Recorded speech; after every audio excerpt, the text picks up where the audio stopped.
लाखनपुर गांव में मंजरी नाम की एक विधवा अपनी बेटी शीला और बेटा कमलेश के साथ रहा करती थी। 2 वर्ष पहले शीला के पिताजी की हार्ट अटैक से मौत हो गई थी। शीला जवान हो चुकी थी। मंजरी उसके लिए एक योग्य वर ढूंढ रही थी। एक दिन जाड़े की धूप में मंजरी शीला के साथ अपने घर के बाहर बैठी थी। तभी डाकिया बाबू मंगू काका साइकिल की घंटी की आवाज बजाते हैं। तो मंजरी कहती है, अरे डाकिया बाबू, कभी हम गरीबों के घर भी ठहर कर चाय पी लिया करो। तेजी से भागे जा रहे हो। तुम तो जानते ही हो, जो मेरा है बस किसी गांव में ही है, कहीं कोई नहीं जो चिट्ठी भेजा करे। तो मंगू काका कहते हैं, अरे ऐसी बात नहीं है भाभी, ठंड के दिन में दिन जल्दी ढल जाता है। सोचता हूँ कि शाम से पहले काम कर आराम से घर जाकर कंबल ओढ़ के सो जाऊं। फिर मंजरी कहती है, ओ डाकिया बाबू, खटिया पर बैठ जाओ। और अपनी बेटी से कहती है, शीला काका के लिए चाय तो दो, ठंड काफी है। शीला के जाने के बाद डाकिया बाबू कहते हैं, शीला काफी बड़ी हो गई है, अब तो यह भी शादी लायक हो गई है। तो मंजरी कहती है, हाँ डाक बाबू, शीला के पिताजी की इच्छा थी कि कोई पढ़ा लिखा योग्य वर देखकर इसकी शादी कर दी जाए, लेकिन उनकी इच्छा तो अधूरी ही रह गई। फिर डाक बाबू कहते हैं, बस ऊपर वाले की लीला है दादी, उनकी इच्छा के विरुद्ध कुछ नहीं होता। फिर मंजरी कहती है, डाकिया बाबू, तुम तो जगह जगह घूमते हो, इसके लिए कोई अच्छा सा रिश्ता बताओ। तुम्हें तो पता ही है, इसका भाई कमलेश बेईमान है।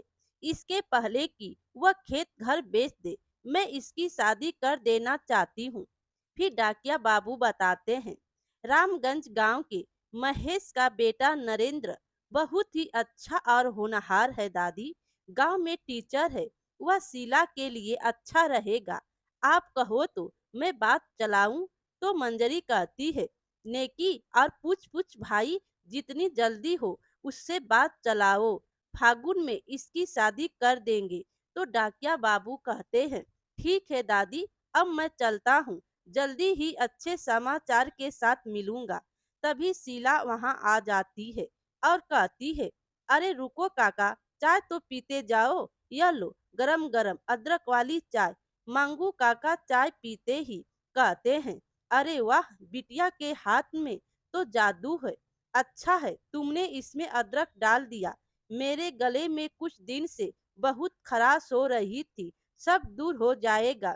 मांगू काका रामगंज जाकर नरेंद्र के पिताजी से बात करते हैं। सब कुछ बात पक्की हो जाती है। फागुन में शादी तय हो जाती है। अभी नवंबर माह में बहुत ठंड पड़ रही थी। इधर कमलेश अपने दोस्तों के साथ अलाव ताप रहा था। उधर नरेंद्र चोरी चुप्पे शीला को देखने के लिए उसके घर के पास पहुंचता है। तो कमलेश नरेंद्र को देखकर कहता है, क्या भाई साहब, इस गांव में नए लगते हो, किसी को खोज रहे हो क्या? मकान को बहुत देर से ताड़ रहे हो? तो नरेंद्र कहता है, नहीं भैया, बगल के गांव जा रहा हूँ तो यह मकान का डिजाइन देख रहा था। मुझे भी घर बनवाना है, ऐसे ही मैं भी बनवाऊंगा, इसीलिए देख रहा था। तो नरेंद्र कहता है, अच्छा मकान देख रहे हो? चुपके चुपके यार, तुम तो बड़े काम के आदमी हो, आओ अलाव ताप लो। तो नरेंद्र कहता है, नहीं भैया, ज्यादा देर हो जाएगी पहुंचने में। तो कमलेश कहता है, अरे आओ यार, कुछ देर ठहरा करो, गर्म हो जाओ, फिर चले जाना। फिर कमलेश कहता है, चलो अब 500 रुपये निकालो। तो नरेंद्र कहता है, क्या रुपए, किस लिए? तो कमलेश कहता है, ओ मकान का डिजाइन देखने के लिए।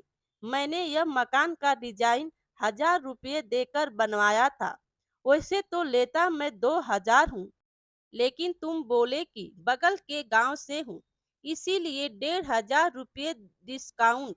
अब लाओ 500 रुपये। नरेंद्र समझ गया कि वह शीला का भाई है। उसने तुरंत 500 रुपये दे दिए। फिर कमलेश कहता है, शाबाश, आदमी तो आप ठीक लगते हो, वैसे पेंट करवाएंगे तब मकान देखना। फागुन में मेरे बहन की शादी है, अगले महीने में इसका पेंट कराऊंगा। साला बहुत दिन बाद 500 रुपया मिला हाथ में। मैं आज सुबह वैसे भी 5,000 रुपये हार चुका था। तभी शीला वहां आती है और कहती है, भैया चलो अंदर, माँ खाना खाने के लिए इंतजार कर रही है। नरेंद्र शीला को देखता है और देखता ही रह जाता है। तभी अचानक कमलेश की आवाज से उसका ध्यान भटकता है। कमलेश कहता है, ठीक है भाई साहब, चलता हूँ, ऐसे ही आते रहना, और भी मकान के डिजाइन दिखा दूंगा, बस पैसे ढीले करते रहना। यही है जिसकी शादी फागुन में होने वाली है। नरेंद्र का ध्यान शीला की ओर से हटा है और वह मुस्कुराकर अपने गांव की ओर चल देता है। नरेंद्र सोचता है, चलो 500 रुपये देकर मैंने अब अपने होने वाली पत्नी को तो देख लिया। फागुन में नरेंद्र बारात लेकर शीला के घर पहुंचता है तो कमलेश कहता है, पता नहीं जीजू, लेकिन तुमको तो कहीं देखा है। देखा तो है, पर पता नहीं कहाँ देखा है। फिर नरेंद्र कहता है, अगर आप 500 रुपये देंगे तो मैं तुरंत बताता हूँ, वरना सोचते रहिए पेट में दर्द हो जाएगा। क्या सोच रहे हो साले साहब, यह ऑफर अभी तक ही है।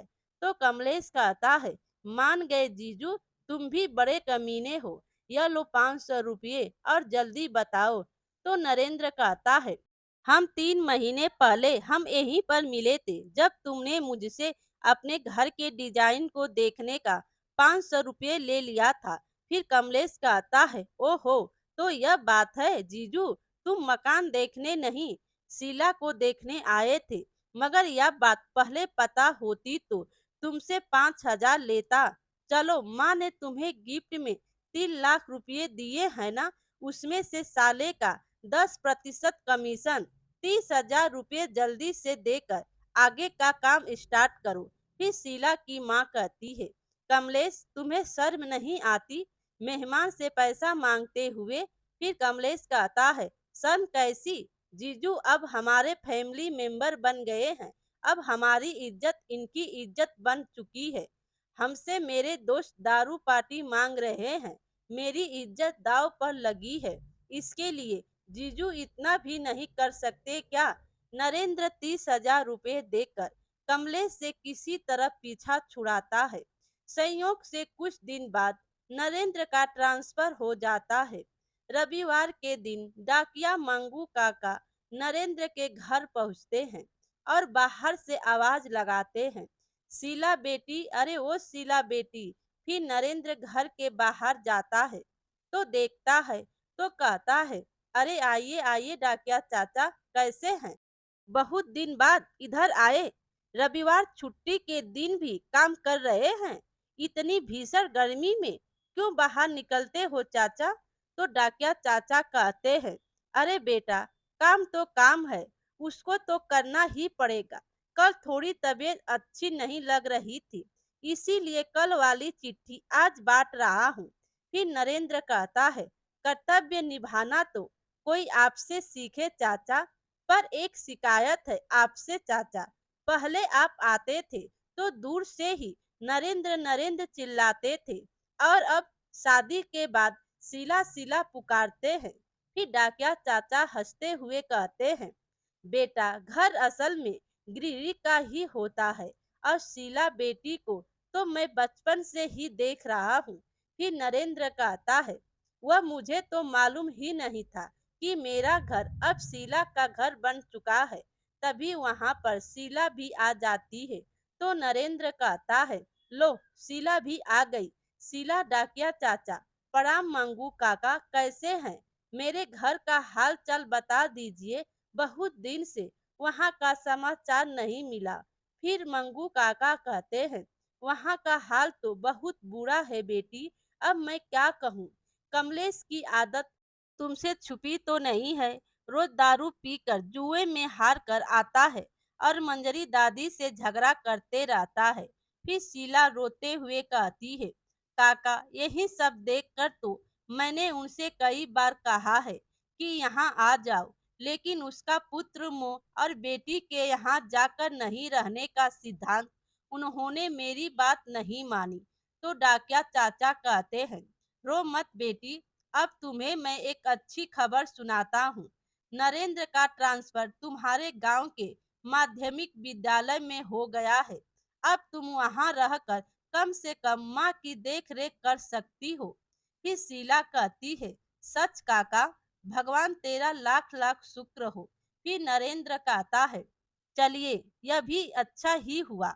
मेरे घर में तो यहाँ पर भैया भाभी है ही, माँ पापा की सेवा करने के लिए। इसकी माँ की ही चिंता मुझे हमेशा लगी रहती थी। एक हफ्ता बाद नरेंद्र लाखनपुर गांव का माध्यमिक विद्यालय का प्रभारी पद संभाल लेता है और वहीं पर एक क्वार्टर लेकर रहने लगता है। शीला बराबर अपने मायके आती जाती रहती है। एक दिन छुट्टी के दिन नरेंद्र और शीला मंजरी के घर खाने को आए हुए थे। तभी बाहर सरपंच की आवाज आती है, मंजरी भाभी, अरे ओ मंजरी भाभी, जरा बाहर तो आना। फिर मंजरी बाहर आती है और कहती है, क्या बात है सरपंच जी, आज हम गरीबों की कुटिया का रास्ता कैसे भूल गए। फिर सरपंच कहता है, अरे भूलना याद आना, नया पुराना यह सब तो होता रहता है। अब देखो, कल तक तुम्हारे दोनों बच्चे छोटे थे, लेकिन आज दोनों बड़े हो गए हैं। तो मंजरी कहती है, हाँ भैया, वो तो है, शीला भी आई हुई है। तो सरपंच कहता है, हाँ मालूम हुआ कि नरेंद्र का ट्रांसफर हमारे ही गांव के माध्यमिक विद्यालय में हुआ है। चलो, आपके लिए तो अच्छा ही हुआ है, नहीं तो यह घर छोड़कर कहाँ जाती। कम से कम गांव में आपको शीला के क्वार्टर में एक ठिकाना तो मिला। तो मंजरी कहती है, ठिकाना मतलब? मैं कुछ समझी नहीं। फिर सरपंच कहता है, देखो दादी, कमलेश इस मकान पर जुआ खेलने के लिए कर्ज पर कर्ज लेता गया। अब इस मकान की कीमत से ज्यादा वह कर्ज उठा चुका है। मैं अब और ज्यादा दिन तक बर्दाश्त नहीं कर सकता। अब तुम्हें यह मकान खाली करना पड़ेगा। तभी नरेंद्र और शीला भी बाहर आ जाते हैं। फिर नरेंद्र कहता है, ऐसे कैसे खाली करना पड़ेगा सरपंच जी, आप तो जानते ही हैं कि बोलने से नहीं, कागज से सब चीज होती है। पहली बात तो यह है कि यह मकान माँ के नाम पर है, यानी मंजरी देवी के नाम पर। जब तक यह सिग्नेचर नहीं कर देती, आप कैसे इस पर दावा कर सकते हैं। दूसरी बात तो यह है कि कमलेश ने जितने भी पैसे लिए हैं, उसके आपने कागज पर या स्टाम्प पेपर पर लिखवाए हैं। अगर वह है तो आप कोर्ट में पेश कीजिए। फिर सरपंच जी कहते हैं, देखिए मास्टर साहब, आप यहाँ के मेहमान हैं, आप इस गांव के मामले में दखल मत दीजिए, नहीं तो आपकी सेहत के लिए ठीक नहीं रहेगा। इतना कहकर सरपंच वहां से चला जाता है। दूसरे दिन नरेंद्र स्कूल से लौट रहा था। तभी सरपंच के गुंडों ने उसको धमकाया और बोले, तुम्हें कागज दिखाने का बड़ा शौक है, यह लाखनपुर है, यहाँ अगर ठीक से रहना है तो यहाँ की राजनीति से दूर रहो। गुंडों के जाने के बाद नरेंद्र सीधे पुलिस स्टेशन जाता है। इंस्पेक्टर साहब, मुझे रिपोर्ट लिखवानी है। लाखनपुर के सरपंच होशियार सिंह के गुंडों ने मुझे धमकाया है। तो इंस्पेक्टर कहते हैं, देखो मास्टर साहब, आप इस गांव में नए हो, जहां तक मुझे जानकारी है सरपंच होशियार सिंह गांव के एक प्रतिष्ठित व्यक्ति हैं। आपको जरूर कोई गलत फहमी हुई है। घर जाइए और आराम कीजिए। नरेंद्र जब थाने से निकलता है तो इंस्पेक्टर तुरंत होशियार सिंह को फोन लगा देता है। हेलो सरपंच जी, मास्टर आपके खिलाफ कंप्लेन करने आया था। मैंने समझा बुझा कर भेज दिया है, पर पढ़ा लिखा है, देख लेना, कहीं बात आगे तक न ले जाए। फिर सरपंच कहते हैं, जानकारी देने के लिए शुक्रिया इंस्पेक्टर साहब। लगता है अब इस मास्टर को मास्टर स्ट्रोक देना ही पड़ेगा। होशियार सिंह गुंडों को बुला लेता है। गुंडे रास्ते में नरेंद्र को घेर लेते हैं और बुरी तरह मारते हैं। फिर कहते हैं, अब कागज दिखाते रहना कि कितने डंडे आगे पड़े हैं और कितने डंडे पीछे। मास्टर वही बेहोश हो जाते हैं। किसी ने शीला को बताया कि मास्टर साहब रास्ते में घायल होकर गिरे पड़े हैं। शीला और स्कूल स्टाफ नरेंद्र को शहर के अस्पताल में भर्ती करवाते हैं। इधर कमलेश के घर सरपंच पहुंचता है और कहता है, सारा सामान घर के बाहर फेंक दो। तो मंजरी कहती है, सरपंच साहब ऐसा मत कीजिए, हम कहाँ जाएंगे। तो सरपंच कहता है, जाओ उस मास्टर के क्वार्टर में बहुत कागज दिखाने का मांग कर रहा था, अब अस्पताल में अपना जख्म दिखा रहा है। फिर कमलेश कहता है, देखो सरपंच जी, यह अच्छी बात नहीं है। तो सरपंच कहता है, तू चुप कर शराबी, मुझे धमकी देता है। एक पैसे अभी तक लौटाया नहीं, मारो साले को। गुंडे कमलेश को 4 लाठी मारकर वही घायल कर देते हैं। मंजरी जैसे तैसे एक ठेले पर सामान को लेकर अपने बेटे के साथ नरेंद्र के क्वार्टर में शिफ्ट हो जाती है। उधर अस्पताल में नरेंद्र के बेड के ठीक बगल में वीआईपी वार्ड में कई नेता घायल होकर पहुंचते हैं। उनसे कुछ स्टेटमेंट लेने के लिए शहर के एसपी मनजीत सिंह वहां आए होते हैं। मनजीत सिंह नेता का स्टेटमेंट लेकर निकल ही रहे होते हैं कि तभी उसकी नजर नरेंद्र पर पड़ती है। फिर एसपी मनजीत सिंह कहते हैं, अरे नरेंद्र, तुम यहाँ कैसे। फिर नरेंद्र कहता है, अरे कैसे हो मेरे दोस्त, बहुत दिन बाद मिले। फिर मनजीत सिंह कहते हैं, मस्त हूँ मेरे यार, सिविल सर्विस निकालने के बाद एसपी बन गया हूँ, इसी जिले में एसपी हूँ। तू बता मास्टरी कैसे चल रही है। तो नरेंद्र कहता है, अरे यार, गांव के एक बेईमान सरपंच ने गुंडे भेजकर मेरा यह हाल कर दिया है। फिर एसपी मनजीत सिंह कहते हैं, तो तूने थाने में कंप्लेन क्यों नहीं किया। फिर नरेंद्र कहता है, गया था मेरे दोस्त, पर तू तो जानता ही है अपने डिपार्टमेंट को इंस्पेक्टर लाल सिंह ने एफआईआर करने से मना कर दिया। फिर मनजीत सिंह कहते हैं, एक मिनट, और अपना फोन निकालकर डीसीपी को फोन लगाते हैं। हेलो डीसीपी साहब, मैं एसपी बोल रहा हूँ, थोड़ा लाखनपुर थाने के इंस्पेक्टर को लाइन पर लाना। बोलो एसपी साहब बात करेंगे। दूसरी तरफ फोन पर, सर जय हिंद सर। फिर मनजीत सिंह कहते हैं, इंस्पेक्टर साहब, आपके इलाके में मेरा एक दोस्त मास्टर नरेंद्र है, सुना है उसका एफआईआर करने से आपने मना कर दिया था। तो इंस्पेक्टर साहब कहते हैं, नहीं सर, वो गलत फैमिली हो गई थी सर। फिर मनजीत सिंह कहते हैं, कल 10 बजे तक उस सरपंच की सारी क्राइम कुंडली मेरे टेबल पर चाहिए। अगर नहीं हुई तो लाइन हाजिरी के लिए तैयार रहना। तो इंस्पेक्टर कहता है, जी सर। फिर एसपी मनजीत सिंह कहते हैं, क्या जी सर, लाइन हाजिरी होने के लिए। तो इंस्पेक्टर कहता है, नहीं नहीं सर जी। नरेंद्र कहता है, बहुत बहुत शुक्रिया मेरे दोस्त। फिर मनजीत सिंह कहता है, अरे इन गुंडों को तो तेरा भाई अच्छे से खबर लेगा, तू फिक्र ना कर। दूसरे दिन होशियार सिंह के खिलाफ एफआईआर दायर कर इंस्पेक्टर लाल सिंह उसे गिरफ्तार कर कोर्ट में पेश करता है। मंजरी के घर को कब्जा मुक्त कर वहां मंजरी को वहां शिफ्ट करवा देता है। उधर कोर्ट में सरपंच को 6 महीने की जेल की सजा सुनाता है। नरेंद्र ठीक होकर घर आ जाता है। फिर कमलेश कहता है, जीजू मुझे माफ कर दो, आज के बाद दारू जुए को हाथ तक नहीं लगाऊंगा। फिर मंजरी कहती है, बेटा, जो काम हमने 25 वर्षों में नहीं किया, वह काम तुमने 6 महीने में कर दिखाया। भगवान ऐसा दामाद और बेटा सभी को दे। मेरे प्यारे दोस्तों, कहानी अच्छी लगी हो तो लाइक कीजिए और अपने दोस्तों में भी शेयर कीजिए, और चैनल पर नए हो तो चैनल को सब्सक्राइब कीजिए। Thank you.